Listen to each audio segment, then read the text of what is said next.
All right, I think we're going to get things started here tonight.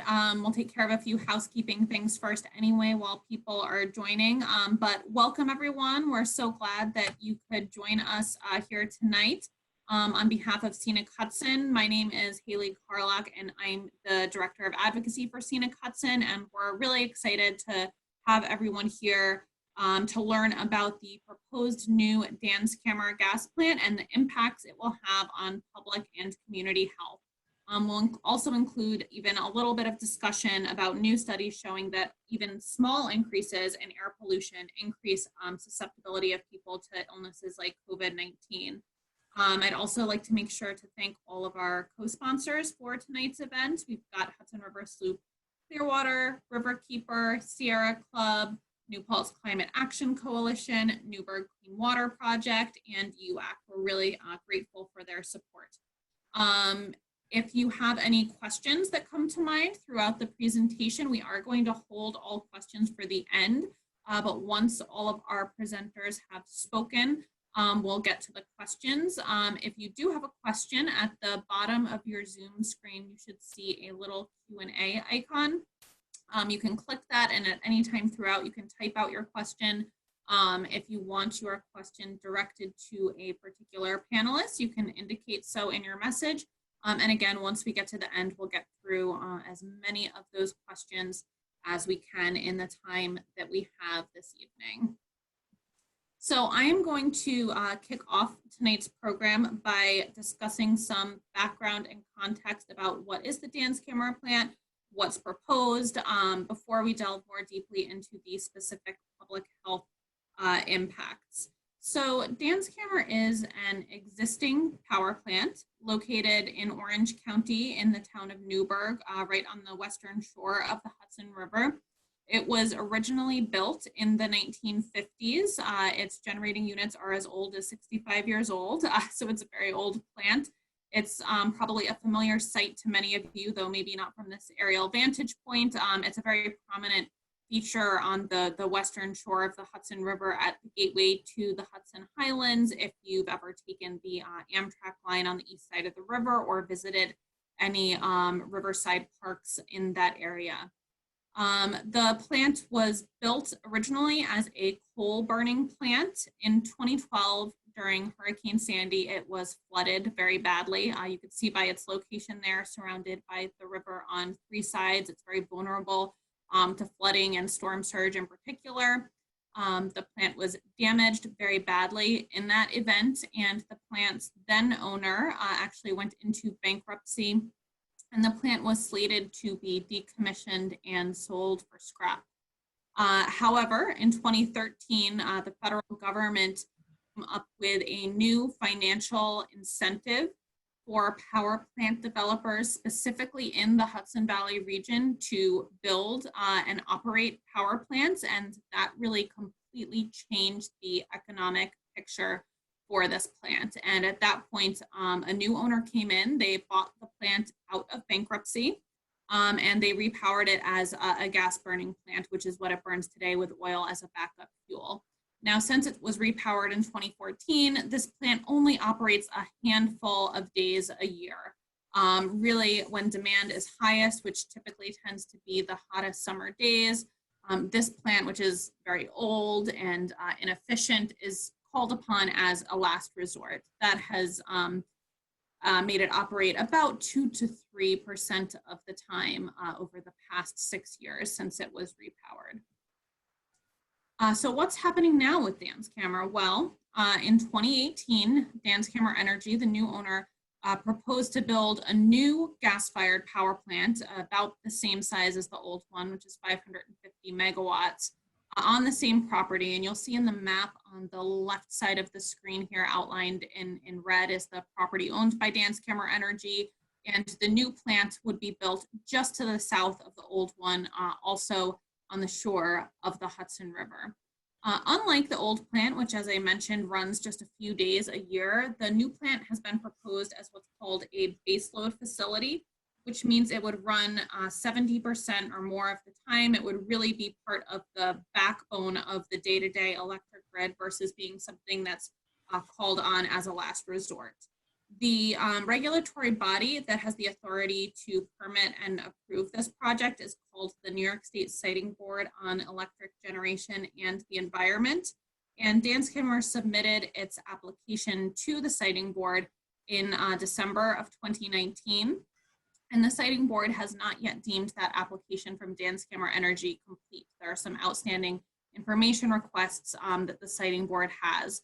What that means is that we're really just at the very beginning of the permitting process for this plant. So there's a lot of process to go. There's a lot of opportunities for public comment to go before a decision is made on whether this plant will move forward.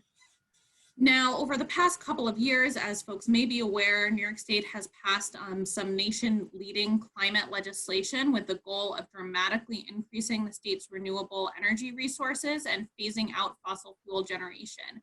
The 2019 Climate Leadership and Community Protection Act, among other things, sets a goal that all electricity generated in the state will be carbon-free by the year 2040, something that obviously is in conflict with a major gas-fired generating plant, such as the new Danskammer proposal. And very recently, the state of New York also adopted an Accelerated Renewable Energy Act, which sets forth a new and streamlined process to make development of renewable energy in the state much more rapid so that we can reach all of those goals.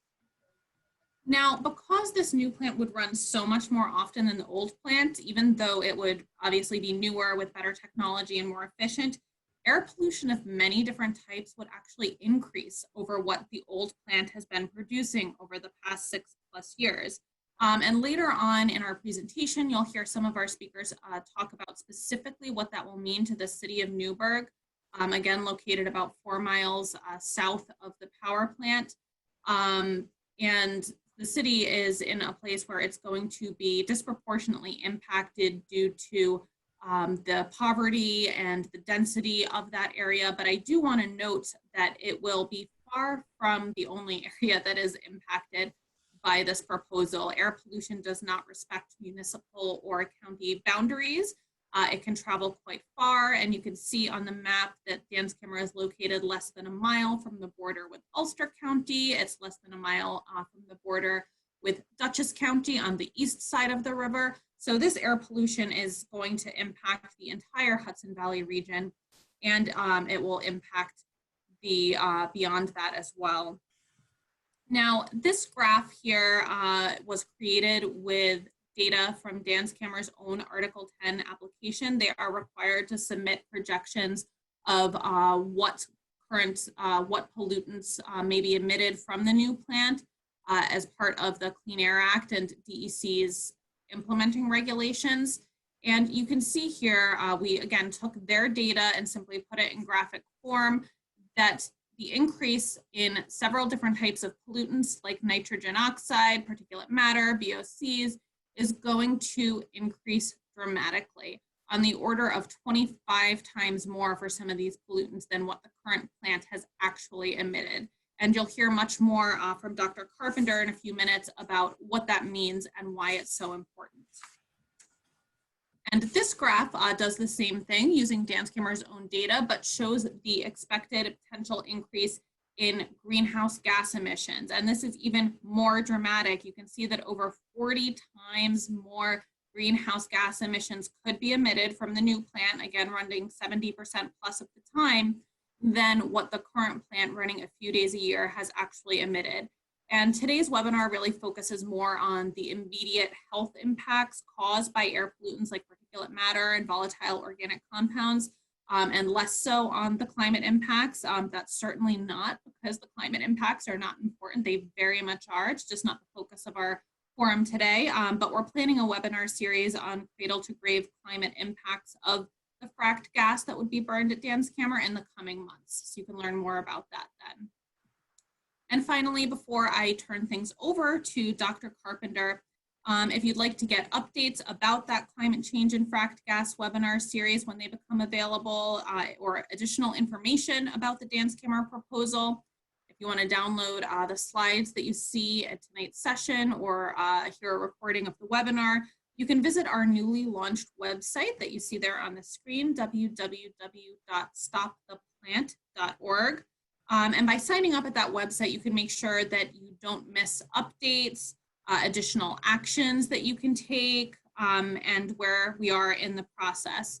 You can also even sign up to be a member of our Stop the Plant Coalition if you're a member of a group or organization that would be interested in doing so. So now I'll turn it over to Dr. Carpenter. Dr. David Carpenter is a public health physician who serves as director of the Institute for Health and the Environment, which is a collaborating center of the World Health Organization, as well as a professor of environmental health sciences at the University of Albany's School of Public Health. He previously served as director of the Wadsworth Center of the New York State Department of Health and as dean at the University of Albany School of Public Health. Dr. Carpenter received his medical degree from Harvard Medical School. He has more than 435 peer-reviewed publications, 6 books, and 50 reviews and book chapters to his credit. So needless to say, he's quite well credentialed to speak on this particular topic, and we're really glad to have him here today. So Dr. Carpenter, take it away. Thank you very much, Haley. And I'm happy to be here to talk about air pollution and the effects of air pollution. Now, obviously, I have not studied specifically the Danskammer power plant, but I've done a lot of work with air pollution in general. Could I have the next slide, please? Now, what are the components of air pollution that are coming from a power plant? The particulates are the ones that have been most studied. This is soot. This is dirty stuff. These are, they come in various sizes. The ones that you really can see, which are particulate matter at 10 microns or more. They look dirty, but these actually are not as dangerous as the small ones. These large particles are trapped in the tubes of the lung, the bronchi and the trachea.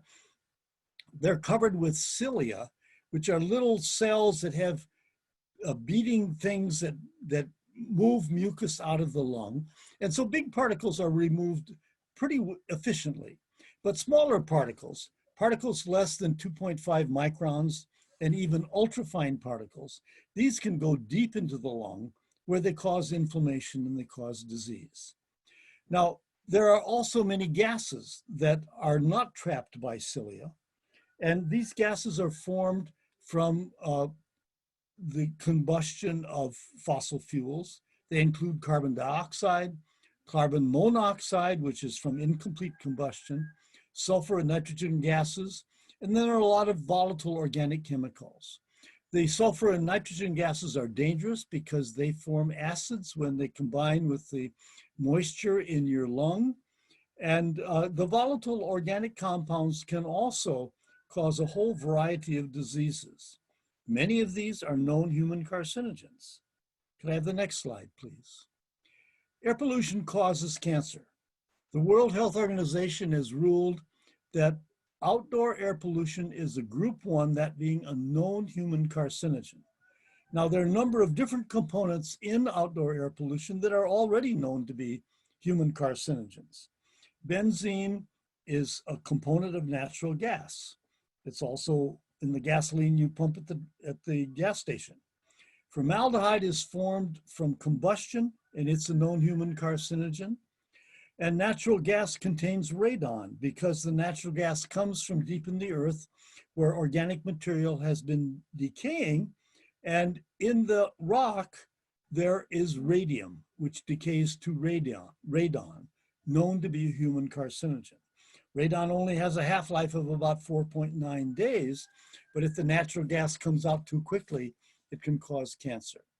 So even if the health effects known for exposure to one environmental contaminant are serious, the reality is that if you live around a plant that's burning natural gas, you're exposed to many different chemicals, many of which are known carcinogens, and many of which have even other actions.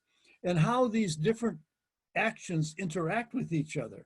They may be synergistic. That is to say, if you're exposed to 2 things that cause cancer, the risk of cancer may be more than the sum of the cancer risk from chemical 1 and that of chemical 2.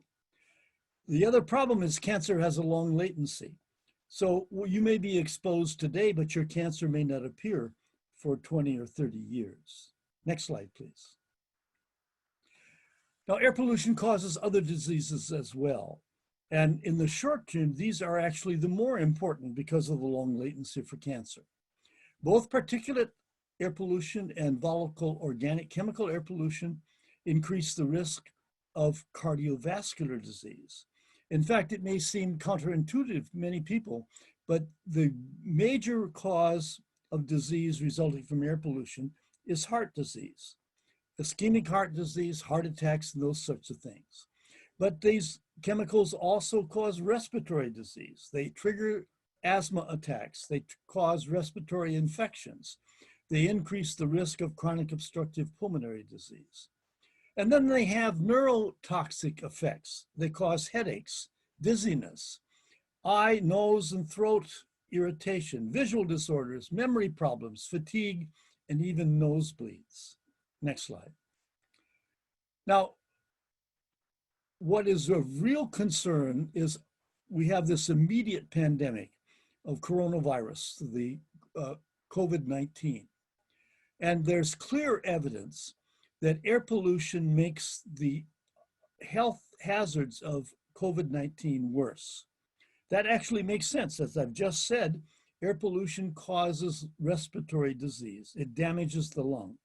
COVID-19 causes pneumonia.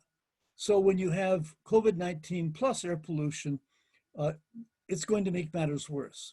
And a recent study from the Harvard School of Public Health reported that an increase in 1 microgram per cubic meter of air pollution, of PM 2.5, causes a statistically significant 15% increase in COVID-19 death rates. Now, the increase in death rate was 20 times larger than that seen just by air pollution alone. So this is very important. Now, that's death rate for people that are already infected. But there's some evidence that air pollution also increases the chances that you'll be infected. The virus doesn't survive that long if it's just floating around in air, but it can bind to these particulates, and that can increase the time in which it remains infectious in the air. And so not only can it increase your risk of being infected, once you're infected, it can increase the risk that you will die. Next slide, please. Now, the air pollution coming from the Danskammer plant is already causing significant releases of air pollutants. Fortunately, the plant doesn't operate that much. But by its own admission, the proposed expansion will dramatically increase the amount of air pollution. Air pollution is already increasing the risk of disease, and this will add to it significantly. Next slide. This is the data provided by the Danskammer plant. And what you see in the right column is the projected net increase in emissions of the various components. Nitrogen oxides, 99% increase. Carbon monoxide, over 100% increase. The only one that's not increasing is sulfur dioxide. But the PM 2.5, 78.6% increase. The volatile organics, 56.5% increase. And the greenhouse gases, primarily the carbon dioxide coming from combustion of fossil fuels, almost 2 million increases. Climate change and climate change caused by greenhouse gases coming from burning fossil fuels is the major challenge of our generation.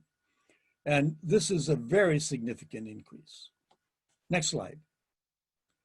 Now, the emission of volatile organic chemicals comes almost entirely from the oil and gas production industries. And these things cause these nervous system effects. They increase the risk of cancer, and they are to be avoided at all costs. Next slide. Now, there have been a number of studies, not the ones that I was involved in, but ones done by Earthworks, on the symptoms that people develop if they live around fracking sites in Pennsylvania. And the next two slides show some of those data. So the The light bars are people living at any distance from these fracking sites, and the dark bars are people living within 1,500 feet or closer of these fracking sites. Look at the symptoms: throat irritation, increased fatigue, sinus problems, nasal irritation, burning eyes, shortness of breath, joint pain, severe headaches, feeling weak and tired. And then you go over there, there's frequent nosebleeds. Well, we know where the nosebleeds come from, because at these sites, when they're burning the natural gas, you form formaldehyde. Formaldehyde is embalming fluid. So you're breathing in formaldehyde, it pickles the nasal epithelium, then the nitrogen dioxide and the sulfuric acid, the sulfur dioxides form nitric and sulfuric acid. So you have pickled nasal epithelium and the acids degrade it, and you get nosebleeds. The next slide simply shows the percentage of these in people by the county of residence in Pennsylvania. Look at the bottom slide. Over 80% of people, up to 95% of people, show sinus and respiratory problems. Again, between 60 and 90% of people show behavioral and mood and energy problems. And more than 70% show effects on neurological symptoms. That is brain fog, feeling their brain doesn't work very well. These are very serious.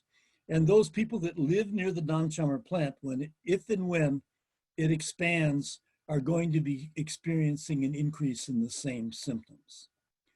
The last slide, please.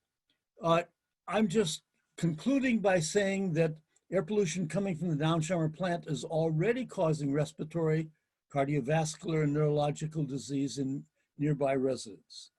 The proposed expansion will dramatically increase the releases of air pollutants and will result in increased diseases. These are trying times with COVID-19 everywhere, but we have to look in the long term, and the increase in air pollution will increase both the risk of infection from the coronavirus and the chance of dying from it, because it interacts with other things that cause lung damage. We need to get away from the combustion of fossil fuels. The governor has indicated appropriate targets of getting away from these within the next 40 years. For all of these reasons, it is stupid to expand the Danskammer plant to burn natural gas. We need to move to renewable energies. Thank you very much for your interest. Thank you so much, Dr. Carpenter. We're so glad you could join us today. I'd like to introduce our next speaker, who is Orange County Legislator Kevin Darien Lujan. Legislator Lujan was born and raised in the Hudson Valley, and he was elected to represent Newburgh in the Orange County Legislature in 2017.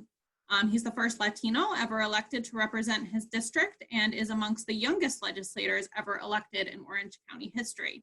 Along with his role in public service, Legislator Lujan is also an adjunct professor at SUNY Orange, where he teaches students about state and local government and the importance of being active in their communities. He holds a graduate degree from Central European University in Budapest, Hungary. Legislator Lujan, we're so happy to have you here today. Thank you so much for having me. So first off, thank you for organizing this. This is precisely what we need at this moment, to be able to have these kind of discussions. And Dr. Carpenter, thank you very much for that information. I'm going to take a very different approach. I want to touch on a few of the public health things that Dr. Carpenter discussed, particularly public health as it pertains to our communities, but also as you connected it to the COVID-19 pandemic that we're currently living in. I also want to talk a little bit about the hurdles, the things that we have faced here in Orange County, but also some of the successes that we've seen in our communities. And then lastly, I want to really just talk about the need for diverse voices as we push our green movement across the state and beyond. So just touching on the health aspects, Dr. Carpenter, you hit it perfectly. I mean, we're talking about communities, and particularly here in the city of Newburgh, we're talking about communities that are impacted not only by air pollution, but we also have we're at the forefront of multiple environmental problems. We have everything from our contaminated water to lead to barges on our riverfront. There's a multitude of different problems and issues that we're already facing. This will only add on to that struggle, and it'll be as was said by, I think, Haley. You mentioned it. It's not going to just be Newburgh. It's going to be our neighbors across the river in Beacon. It's going to be places like Poughkeepsie. It's going to go far and wide. And it's great to see that we are having that those communities are precisely the ones that are speaking up and saying, you know what, we don't want to choose between taxes and money and our health, because we just simply can't make those kind of decisions. It's not a sustainable choice. And they're absolutely right. We cannot go and say let's take the money that's going to benefit us in the short run, while 20 years later our children are going to be the ones facing the decisions of the legacy that we're leaving behind. And that's what we're talking about right now. The numbers that you indicated, Dr. Carpenter, show it. We have communities that are already suffering. And if there's one thing that COVID-19 has really illustrated in these last weeks, it's that there was already issues that were already there at the forefront that has only highlighted them further. Whether it's what's being faced in our healthcare system, whether it's criminal justice reform, whether it's how the immense poverty or the diverse income inequality. We're seeing those things. And these communities like ours, like in the city of Newburgh, they're the ones that are going to pay the highest costs with the decisions that are being made, particularly around this project. The cost is immense. And while we're making some money on the side, the cost that it'll be for our children will be astronomically worse. And as you pointed out, with this virus, we are seeing that people who are they're struggling with hypertension are our communities of color. The people who are suffering greater issues with heart disease are our communities of color. So we're adding pollution to a situation that is already grave. If anything, if we could have learned anything from this pandemic, is that making things worse is definitely not going to make us safer. And so that's one of the biggest things I wanted to kind of just touch on. The second thing is just really talking about the hurdles. So here in Orange County, we have had immense conversation around this issue over the course of a year plus. I can tell you, I speak personally, of course, is that I've sat with both sides. I will even admit that I have been I've sat down and listened and talked to, and but at the same time, it's always been very clear to me that we cannot choose the safety of our community over taxes, over short-term gain. Unfortunately, that is not what we see in all of our communities. Not everyone believes in that. I unfortunately sit on a legislature that did not make, I believe, the right choice in voting on this particular issue. Not only did it not vote properly, it also, in fact, closed voices that really needed to be able to speak about this. And that is something that we need to keep in mind as we move forward. It is so crucial that we make it understood that this kind of project cannot just be rushed through.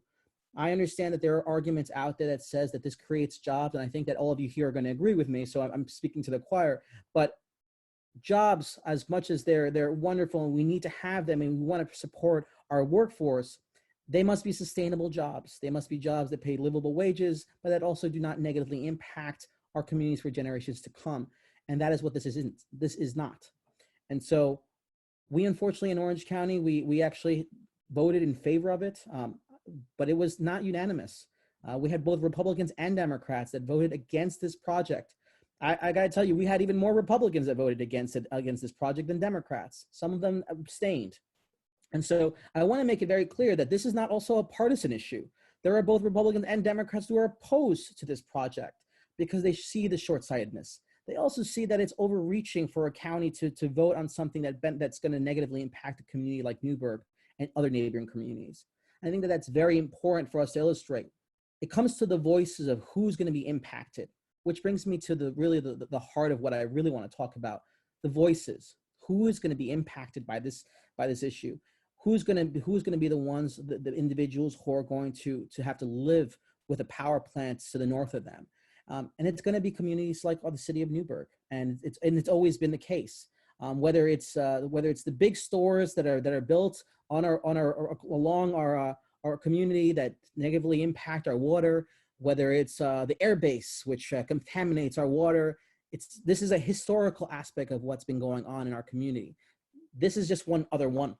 And it's not because we are unfortunately too used to it, but the good thing is that we have great people like the individuals who are here talking about it and making sure that we don't repeat the same mistakes that our predecessors have made. But I want to highlight the importance of diversity. The City of Newburgh, and Councilman Grice is going to talk a little more about the City of Newburgh specifically, so I won't touch on it too much. But the community that we represent is heavily diverse. And we have, I think, 49% Latino, I want to say 37, 38% African-American, but maybe a bit more, and the rest are white. We have a lot of single mothers. We have 6,000 people that live under the poverty line of about 30,000. That's a lot. We have individuals who are truly struggling to find employment. We have amongst the highest unemployment rates in Orange County. We have the worst child poverty in the Hudson Valley, and it's not because of lack of trying. We definitely have great leaders who do amazing things every single day, who work hard to represent the communities, that work to make sure that they have a voice. But those struggles still remain, and that they're again due to decades-long neglect from our county, from our state, and beyond. What can we do here right now on this particular issue? Well, one of the things that we've often seen in environmental justice movements, whether it's here or whether it's in Virginia, or whether it's in Pennsylvania, it's that sometimes we forget that the individuals who are most impacted are often the ones that are not at the table. And Councilman Grice and I, we both understand what it is to be at some of these boardrooms. We understand that oftentimes we're the only ones that look like the way we do, whether it's African-American, whether it's Latino, whether it's a woman, whether it's someone from the LGBT community, whether it's someone who lives with a disability. We understand that oftentimes, unfortunately, those voices are not there. And we need to make sure that they're there. And that is not to discredit the voices of others. That is absolutely not what I'm trying to say. We need to have all those voices. But when we look around our country, and not just saying here, when we look around our country, that predominantly our movements are predominantly male and white, it makes our movement weaker, not stronger. This limits our effectiveness, especially when we're addressing issues about the people that are at the front line of these communities. When we're talking about clean drinking water, when we're talking about clean air, those are the responsibilities. It's not really about social justice anymore. It is all of these organizations, everyone that's sponsoring this, you're all a part of it. It's no longer a social justice issue. This is a human issue. This is an environmental issue that affects everyone. But the best way for us to be able to talk about those issues is if your staff, your volunteers are made up of people that look like Councilman Grice and look like myself. Voices that are unfortunately too few. And we need to make sure that those voices are a part of that movement so that we can make sure that there's credibility in this movement, so that we can make sure that the people who are concerned, who are fearful, understand what's going on. And I can tell you that over the course of this year, over the course of the last few years, I've been in office and others, we have seen a greater outreach in the Haitian community, in the Latino community, in the African American community, because we understand that that's what makes up our community. Those voices, however, there's still many thousands that have not been able to voice their concerns. And so again, I want to applaud the work that everyone is doing, but I also want to always create caution about the need for diversity. We need to make sure that the people that you're hiring, the people that you're pushing forward, that you're empowering, that those make up this movement, because that's the only way it's going to be sustainable. Because again, the people that are struggling with heart disease and the people who are going to suffer in the long run, particularly in communities like Newburgh and Poughkeepsie, they're our communities, the Latino communities, the African American communities. And again, I want to leave you with that. I cannot tell you how much I appreciate the work that you're all doing. I stand with all of you in the very long term, and if there's anything I can do, I'd be happy to be there with you. Thank you so much, Legislator Lujan. It's really important perspective for us all to hear on this. And our next speaker is going to be Newburgh City Councilman Anthony Grice. And Anthony Grice was born and raised in the city of Newburgh. He attended the Newburgh Enlarged City School District, and from there he went on to SUNY Orange, Virginia Union University, Mount St. Mary College, and SUNY New Paltz. He's a member of Alpha Phi Alpha fraternity and an active community volunteer. He's married to Hasina Grice, the owner of Perfect Sweets, a made-to-order bakery, and is the father to 3 boys. In addition to being an elected official for the City of Newburgh, Anthony is an educator with over 19 years of experience, and we're so happy to welcome him here today. And Anthony, you can go ahead and take it away.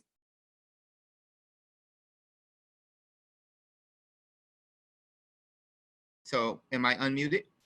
Yep. All right. So first of all, I want to thank this panel for putting things together. I consider it an honor to be here. There are also some other thank yous that I want to put out there, and I'm going to tell you why. And specifically to Scenic Hudson, who I've volunteered with for quite some time now, with Riverkeeper as well. You know, they had to change their river sweep, so I'm hoping that people will get on board with that for their new date. The new date escapes my mind right now, but if you go to their website. And I also want to thank my colleagues that sit on City Council with me, the mayor and the other council members, and County Legislator Lujan. And the reason why I'm saying that is because whenever you're trying to do things, when it comes to environmental, the environment, and when it comes to social justice, those things are intertwined. And those things have been going on for many, many years. People are accustomed to it. And then when you're saying, hey, we want to change this because of whatever situation is going on, it takes a lot of information. It takes a lot of facts. It takes a lot of political will.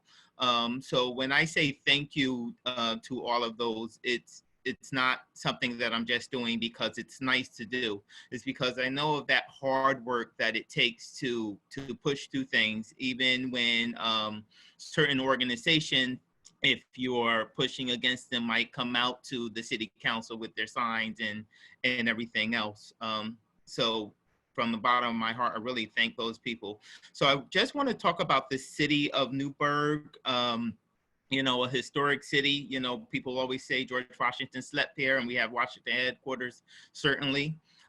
It's hard to talk about the city of Newburgh currently without talking about urban renewal and the devastating impact that has had for the lack of promise that has come through. But so I'm going to try to really stay focused though on current things. So next slide, please. And so if you look at where we're located, we're on the west side of the Hudson. We're about 60 miles from New York City. So that's really relevant, especially considering that we're on the west side of the Hudson, because if you look where the red dot is, that's where Danskammer is in the town. And if you look right down, that's where the city of Newburgh is.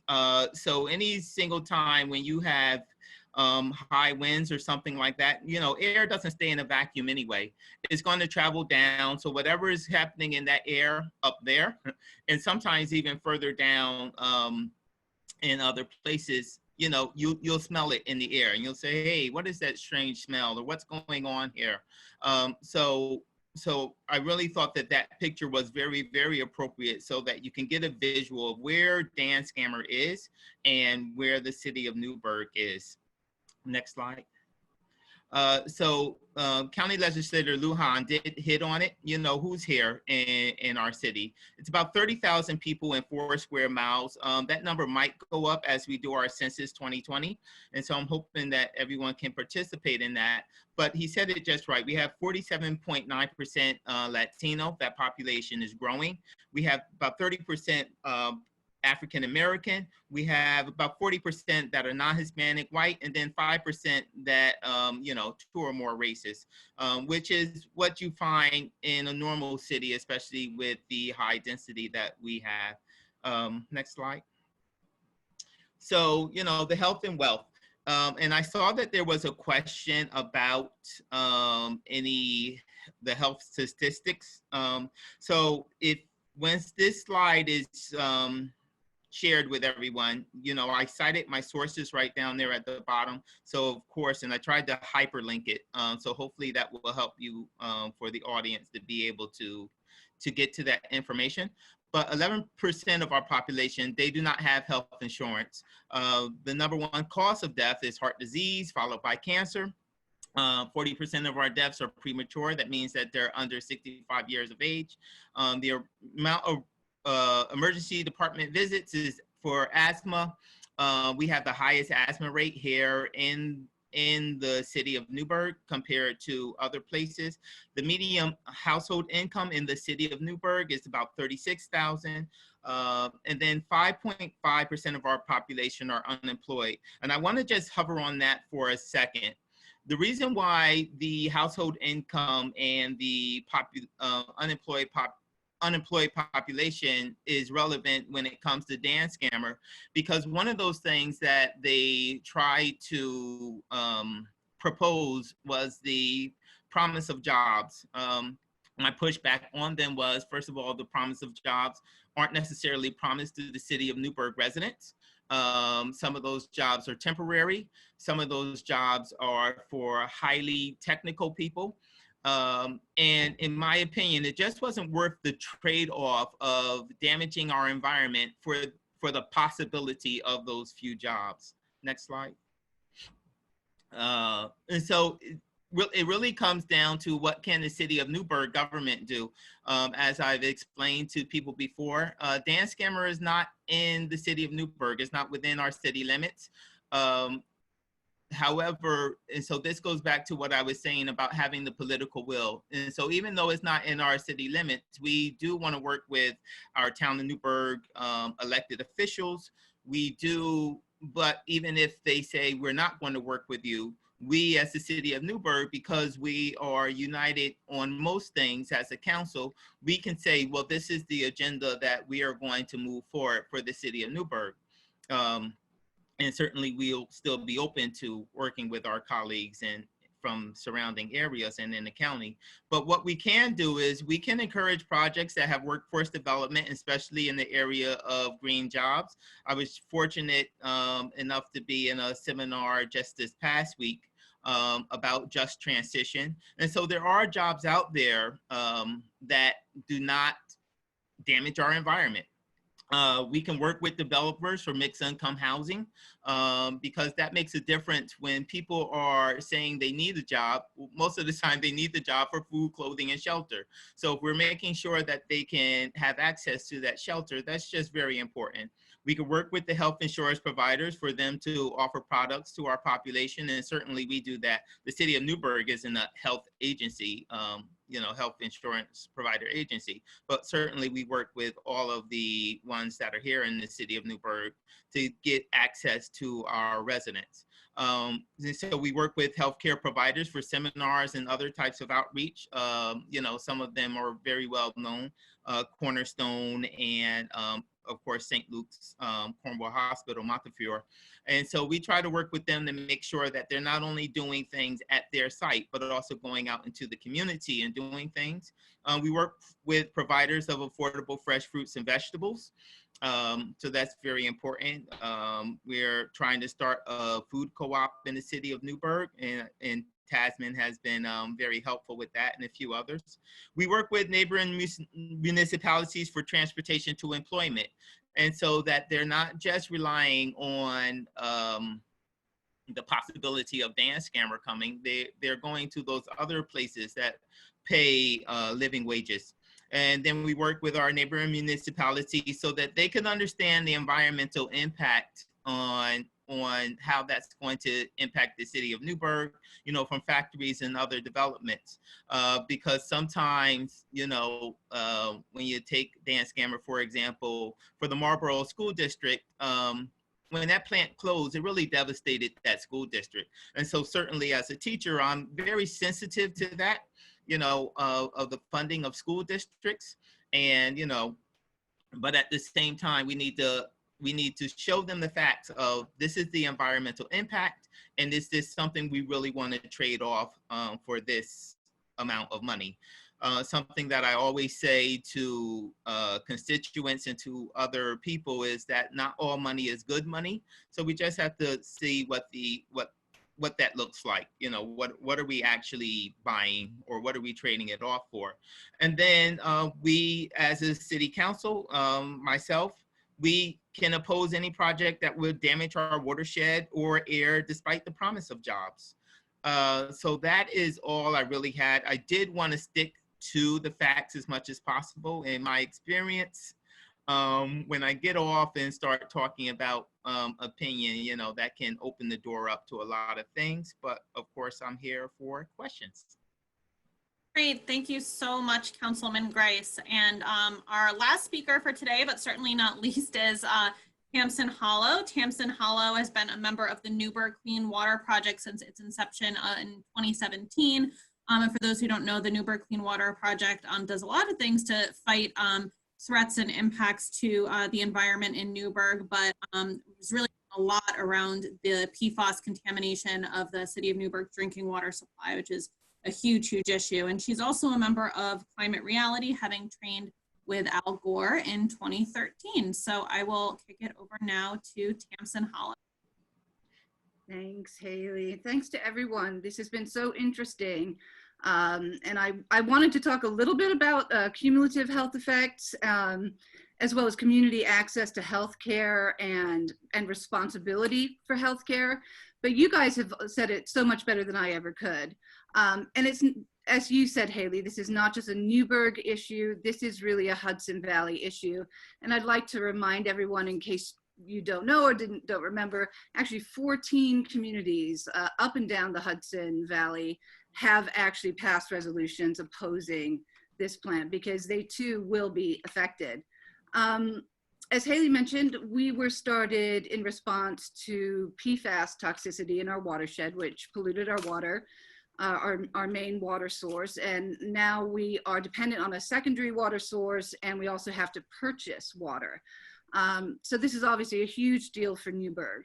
And as Kevin Darian mentioned, this isn't the first time that something like this has happened in Newburgh. We have a historical, a long history of pollution in Newburgh. We have PCBs in the Hudson River. We're one of the largest historic districts in the United States, I believe.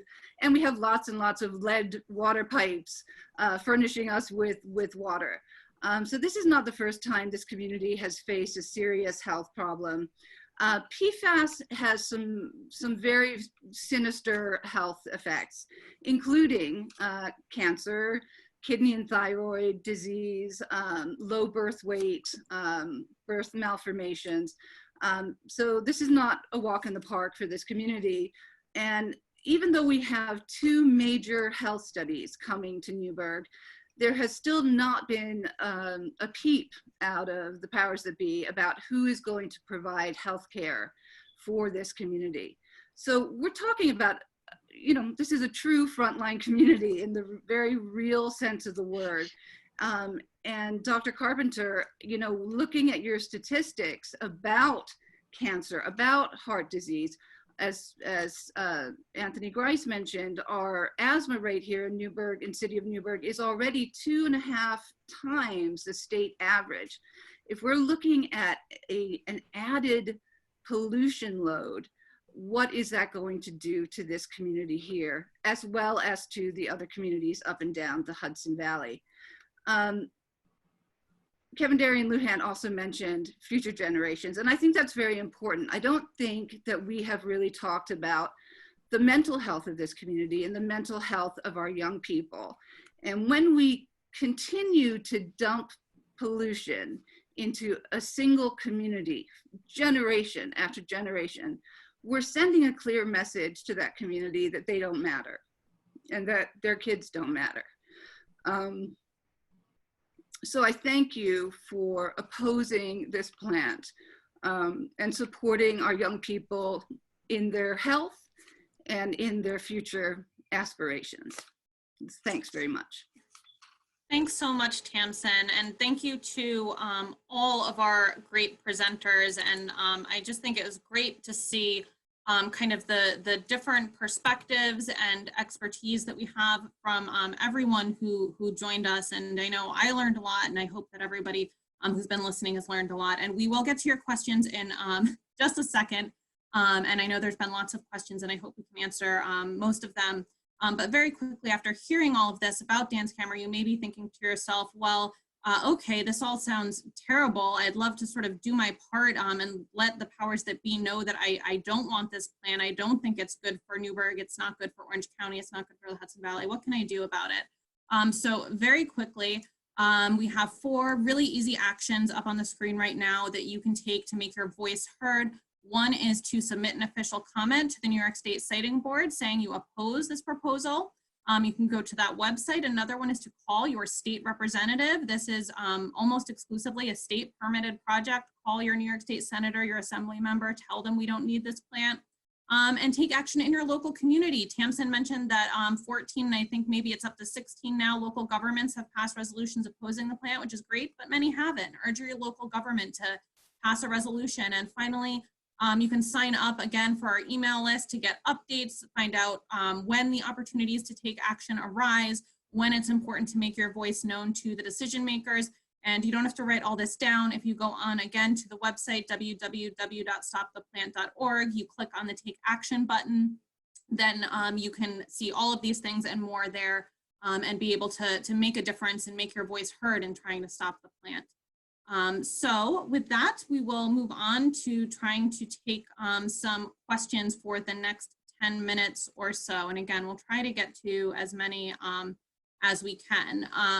One question I have here is, would the site of the Danskammer plant be appropriate or viable for solar, wind, or other alternative energy facilities? And I can answer that one. And it is probably not an ideal site for wind. You could put solar on the site. I think what proponents of Danskammer would say is that you couldn't produce the same amount of electricity with solar panels on the site as you would from the gas facility because they take up more space and it's a relatively constrained site. I think it's about 180 acres. But all of that said, we think it might make a really great site for a battery storage project. And these are going to be really, really important in order to support an intermittent renewables grid. The state has a very aggressive goal of 3,000 megawatts of battery storage over the next 5 years. And these types of facilities don't take up a lot of room and could certainly be placed on that site. And that's something we're really seriously exploring. And we hope that that becomes a viable proposal. All right, now I have one that's for Dr. Carpenter. And this questioner asks, Dr. Carpenter, how important are green spaces with clean air for people to have? Is there a lot of research that supports that? There's an enormous amount of research that supports that green spaces are critical for human health. And if there's any downside or any upside of the whole stay at home that we've had in the last month or so, it's that air pollution has gone down and people are now able to use green spaces, Central Park case in point, without continually being inhaling huge amounts of air pollutants. So first of all, it's very important to get out and to explore nature, but exploring green spaces that are not contaminated. Now you can have a green space that's got significant air pollution, but green spaces are important whether they're polluted or not, but especially when they're not polluted. Great, thank you, Dr. Carpenter. And another question, this is a pretty easy one to answer, so I'll answer it. Someone asks, is the proposal a done deal or is it still waiting for approval? And it is most definitely not a done deal. While certainly the proposal's been in the works for a couple of years now, they are not even at the point of getting the New York State Siting Board to review their application yet. So we've got time. There are many opportunities for public input coming up. This is not a done deal and there's plenty of time to stop this plant.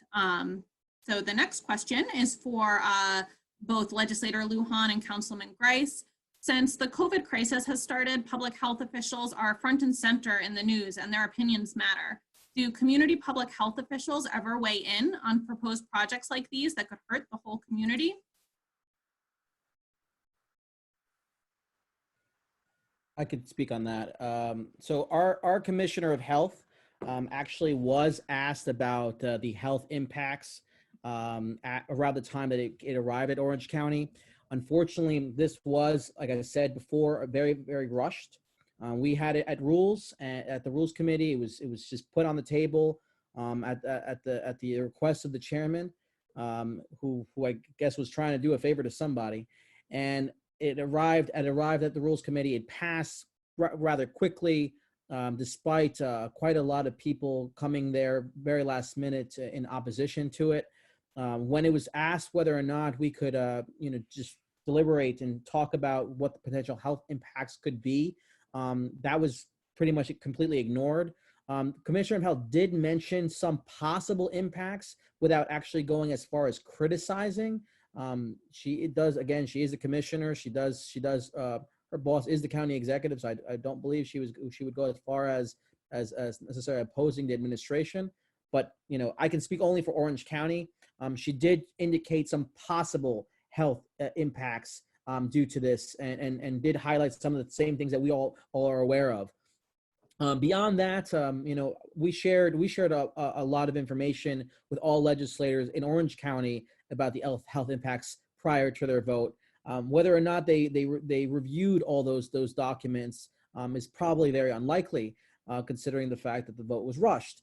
But again, it's not to say that there was not an attempt to try to get our health commissioners' input, precisely because if anything would be a good argument would be, is this reasonable thing to do if your health commissioner is telling you might end up killing generations of future generations? So that was our attempt. It unfortunately did not fall through. Unfortunately, it fell through. Thank you, Legislator Lujan. All right, the next question I think is probably best suited for Dr. Carpenter. It says, my child has asthma and too many times he watches kids play on summer days from inside. Will this get worse with a new Danskammer? Absolutely. It's very clear that children that have asthma, the asthma attacks are triggered by air pollution. The days when the air pollution is greatest are the days when children have more asthma attacks. There's no question, but this will increase the risk of asthma attacks in an asthmatic child. Thanks, Dr. Carpenter. And this one is for Councilman Grice. As a teacher and an elected official, do you think places like the City of Newburgh do not have the same kind of resources to keep you healthy as more rural places? So that's a fine balance. I think we do have, for the City of Newburgh, I think we do have the resources. And so that's why I mentioned our council, my fellow council members. I think what has happened in the past is we've had organizations operating in silos, but that's no longer the case now. Certainly we don't have as much green space in the City of Newburgh as other rural areas, but we certainly have those other resources. And so, County Legislator Lujan touched on something, and I didn't add on to his comment, but the fact that when he met with Orange County Department of Health and those other things, that information he shared with us. So it's one of those good relationship types of things. And also that was the reason why I mentioned Scenic Hudson and Riverkeeper and those other things, because we rely on their expertise as well. So as far as resources, I think for the City of Newburgh, it's just been a matter of what do we have out there and how do we combine it to work in the most efficient way. And so I think that we've seen it in light of COVID, some of the things that we've been able to do and some of the organizations such as RECAP and other things that we've been able to work with. And I think that even after COVID, because it exposed a lot of things in America in general, where we haven't been able, where we were missing the mark, if you will. But even after COVID, I think that our residents and the state of New York will see some of the great things that we're doing. Great, thank you, Councilman Grice. And I have a couple of questions here that are sort of related, so I'm going to sort of group them into one question. And they are, does Danskammer give estimates of how much more methane would be released with the new plant versus the old? And do the greenhouse gas amounts that I spoke about earlier and Dr. Carpenter spoke about include methane leakage at the wellheads?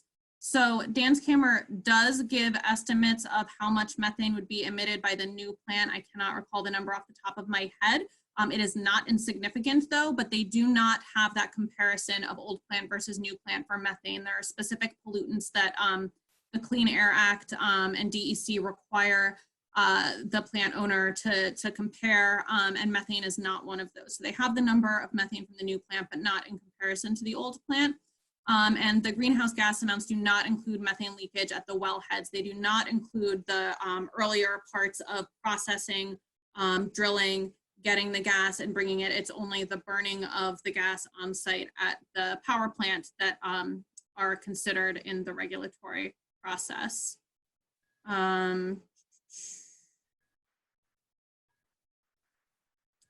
Let me see.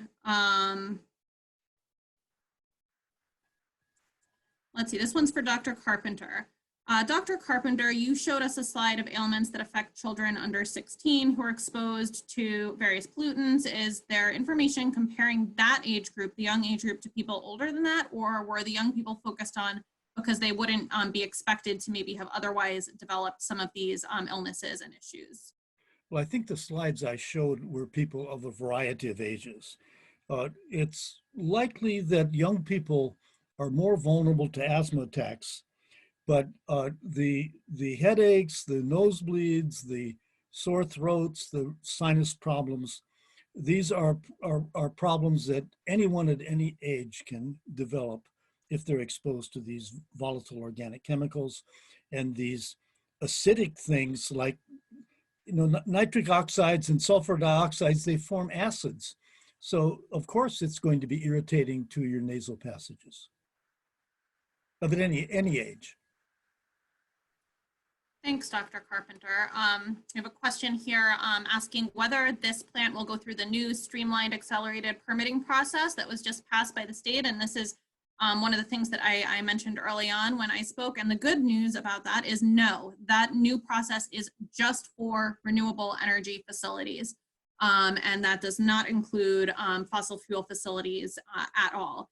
So this process, this plant rather, still has to go through the old Article 10 process, which does have timeframes in there, but is not nearly as accelerated as the new process that was passed. So that's good news, and it gives greater opportunities for the public and experts to weigh in and opine and have those opinions taken into account. Let me see. Someone asks whether the slides are going to be available, and I mentioned that earlier, but absolutely, these slides are going to be available on the Stop the Plant website. Give us a day or two to get them up, but they will be available on there. There's a couple of questions or comments on here about the Cricket Valley plant. If people aren't familiar with that, that is another gas plant that was built and just opened last month in Dover in Eastern Dutchess County, so about 30 miles, give or take, from the Danskammer plant. And someone mentions that they live nearby and that their throat has been sore and irritated ever since it opened. And I'll just remark, and then, you know, I mean, maybe Legislator Lujan, you want to mention it, but I heard very similar remarks at the Orange County Legislature from people who live nearby the CPV gas plant, which is another large gas plant that started operating a couple of years ago in Orange County, again, about 30 miles away from Danskammer, and people recounting all of the health effects, the coughing, the respiratory issues, the sore throats that they've been having since the plant opened, despite, of course, all the assurances from the plant owner that it was perfectly safe and wouldn't impact their health. So I don't know whether Legislator Lujan or Dr. Carpenter want to say anything about that, but, you know, certainly we can expect the same sort of reports to happen if a new Danskammer plant opens.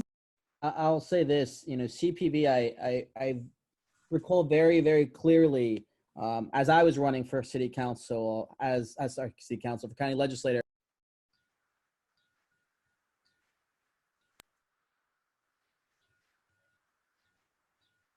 Thank you for that. I'm looking at Anthony Grice pointing into his ear. So when I ran for county legislator, I recall very vividly the support, the individuals that were out there supporting and those that were coming out in opposition. And at that time, the county executive, for instance, was very much a supporter. I think he might have even referred to it as a game changer at one point. I mean, it's one of his catchphrases for when he really likes a project for whatever reason that no one understands. So now the tone is that that it's not a project that the county executive likes. Now even in Middletown, the mayor of Middletown that was previously a lot more accepting of the project has been more critical of it. And I think that's come down to the fact that this is what happens when you rush projects. Unfortunately, we don't learn from our mistakes sometimes in Orange County, this being a perfect example of one. That example was actually brought up during our comments against the power plant that was being proposed. But this is precisely what it comes down to. When you see the smog that's coming out of that plant, and this is a massive plant in Wawayanda, people who come to Orange County, they don't come to be to eat smoke. They come because they love the beautiful scenery. They love to take hikes. They don't want to live next to a place that's going to poison their children. We have people leaving the city, coming to places like in our communities because they want to be next to this scenery. And so I've heard at least 100 people that live in that vicinity who have shared their stories about their concern for their children, about their concern for their families, about their concern about their water, about their concern for their properties that are going to be diminished because of the fact that they're right next to this plant. And those same fears and concerns are the ones that we should be sharing here in the city of Newburgh and beyond. And it's not just, like I said, it's not even just our concerns. The wind, Councilman Grice pointed it perfectly. Air does not discriminate. It's going to go to Beacon. It's going to go to Poughkeepsie. The wind is going to blow it east. It's going to reduce further the Dutchess County's air quality. It's going to hurt those communities as well. It's going to definitely hurt ours. And so again, when we rush to make these kinds of decisions without doing the research, without listening to our health commissioners, without doing the due diligence, without looking at the impacts, which is what we did precisely in our county, it's great to see that we have leaders like Councilman Grice and others who are saying, you know what, I'm going to weigh in all the pros and cons. I'm going to look at the long-term impacts, and I'm going to, because that's what you do. A good leader looks at the gray area. It's not black and white. It's the gray area, and it looks at everything. And if in the end you see that the cost benefit is going to hurt your community for generations to come, that's a no-brainer at that point, right? So I think that's why Councilman Grice and I have worked so strong on this issue, because we share the vision that we do not want to leave a legacy like that for our communities in Newburgh. We don't want my children or his children. I don't have any children right now, but one day that they'll end up having these kind of health impacts. And that's what it comes down to. We don't want to leave that legacy, and to be talking about legacies it seems almost odd, but it's truly that. This is going to impact an entire generation if we move forward. And it's just so critical that we make sure that we address this. Yeah, thank you, Legislator Lujan. It's so important, and really the Hudson Valley has been disproportionately impacted by these recent very large gas plants that have been built, which are not to our benefit. And the reason that they're built here is not because they're needed or there's a dearth of electricity. It is that federal incentive that I mentioned early on in my presentation that makes it really financially attractive for power plant operators to come here. They see dollar signs. They get paid for simply existing, even if they never actually sell any electricity to the grid. So it's really sort of a unique and terrible situation for the Valley. I'm just going to take two more questions at this point. One is pretty simple to answer. The other is a little more complicated. But again, and I think it was said in the chat box, if your question wasn't answered, if you have additional questions, you can either submit them via the website, or you can email jmullen@scenichudson.org, and we will try to get your questions answered as best we can. I know there's a lot of questions. One is, where does the gas come from for the plant? Is it an existing pipeline? Yes, there's an existing Central Hudson pipeline that supplies the current plant. It needs to be extended somewhat or it would need to be extended somewhat to go to the new plant. There would need to be a new compressor station, which has impacts of its own, but it's not a brand new pipeline. It is the existing Central Hudson pipeline that comes onto the site that would bring the gas.